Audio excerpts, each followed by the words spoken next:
Assalamualaikum warahmatullahi wabarakatuh. Jumpa lagi di channel Babe Rahman. Bapak Ibu, kali ini kita akan bahas surat dari sahabat kita di Magelang, Ibu Nasa namanya.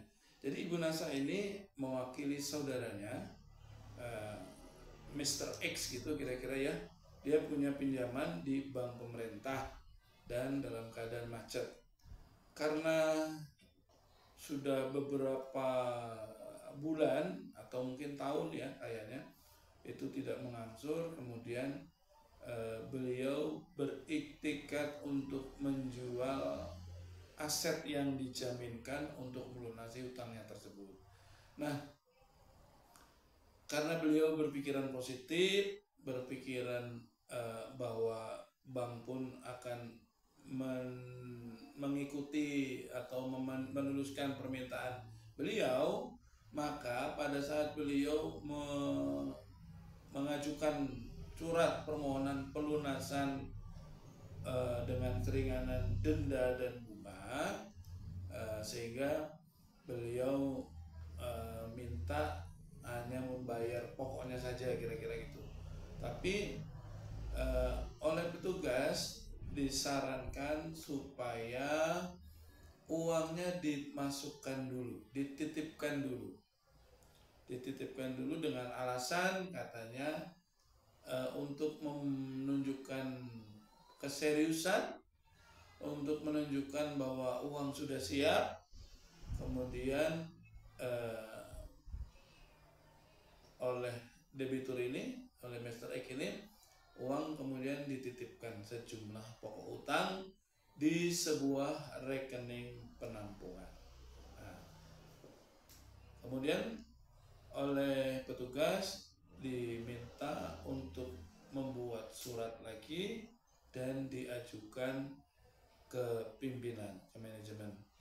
Nah, selang beberapa waktu petugas ini mengabarkan, tepatnya menyampaikan surat balasan dari manajemen yang kurang lebih redaksinya itu menyampaikan bahwa permohonan beliau untuk mendapatkan keringanan pembebasan bunga dan denda itu ditolak dan diberi keringanan pembayaran pokok bunga dan dendanya itu hanya diskon bunga dan denda 50%. Dari kewajiban denda dan bunga 100% itu diberikan keringanan denda dan bunga 50%. Nah, beliau bingung karena uang yang dia miliki ya memang cuma segitu-gitunya gitu. Sementara uang sudah masuk gitu ya. Nah, apa yang harus dilakukan? Kira-kira pertanyaannya seperti itu. Jadi Bapak Ibu, kalau Bapak Ibu berencana melakukan pelunasan kemudian dengan permohonan keringanan bunga dan denda misalnya ya, minta dihapuskan misalnya gitu, maka saya tidak menyarankan agar uangnya dititipkan seperti kasus seperti ini ya, seperti Bu Nasa ini. Jadi sebenarnya Bu Nasa ini sudah konsultasi beberapa waktu yang lalu ke saya.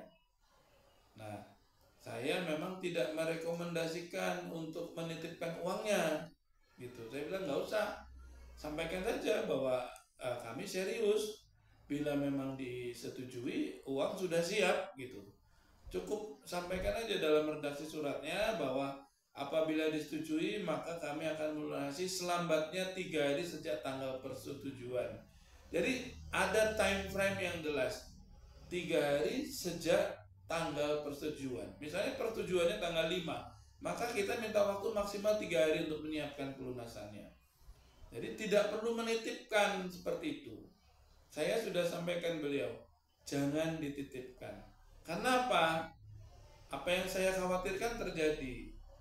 Dengan menitipkan, maka Anda masuk jebakan Batman. Coba, sekarang ternyata permohonan keringanan untuk pembebasan bunga dan denda tidak disetujui. Hanya diberi keringanan 50%. Sementara uang sudah masuk titipan, nggak boleh diambil.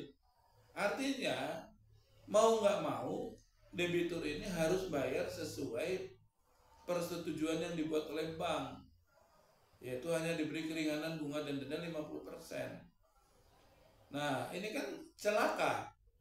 Uang terlanjur sudah masuk, padahal uang cuma segitu-gitunya, sementara sertifikat nggak bisa keluar. Padahal uang yang dititipkan itu adalah uang pembayaran dari pembeli tanah.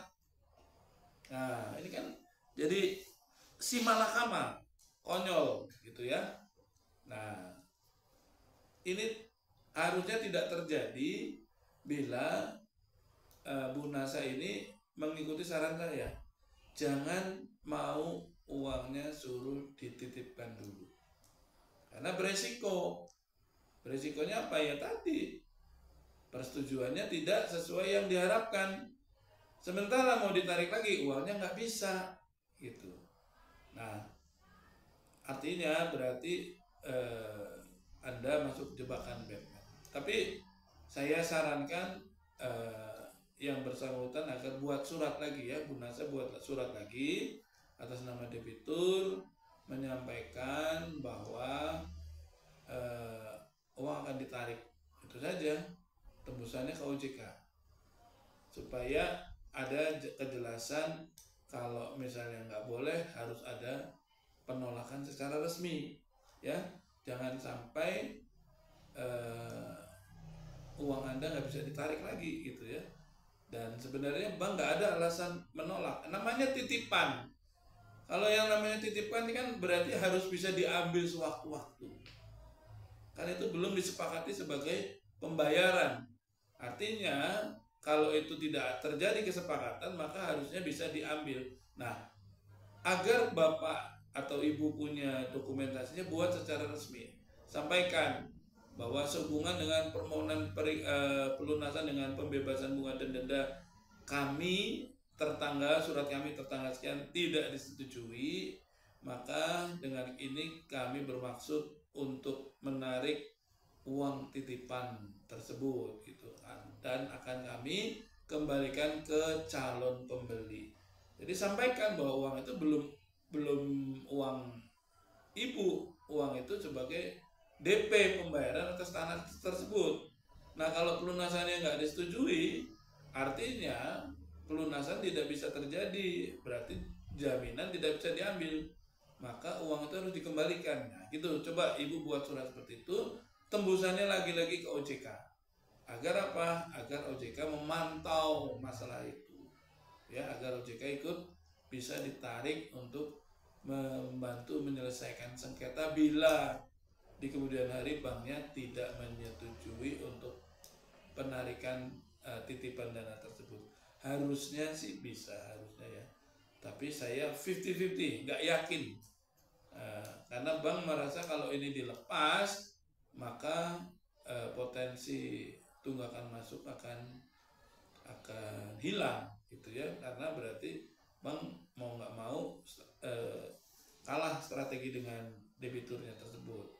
Nah, tapi Bu Nasa jangan khawatir, kalau bank mempersulit itu juga salah, karena statusnya Anda belum masuk ke pembayaran, baru dana titipan, yang artinya bisa diminta atau ditarik kapanpun, dan bila ditolak maka bank bisa kena pasal penggelapan. Kayak gitu ya penjelasan saya ya buat Ibu Nasa. Semoga Allah mudahkan urusan Ibu. Saudara Ibu, pahala buat Ibu membantu saudaranya untuk menyelesaikan sengketa ini. Demikian penjelasan saya, sampai jumpa di lain kesempatan. Assalamualaikum warahmatullahi wabarakatuh.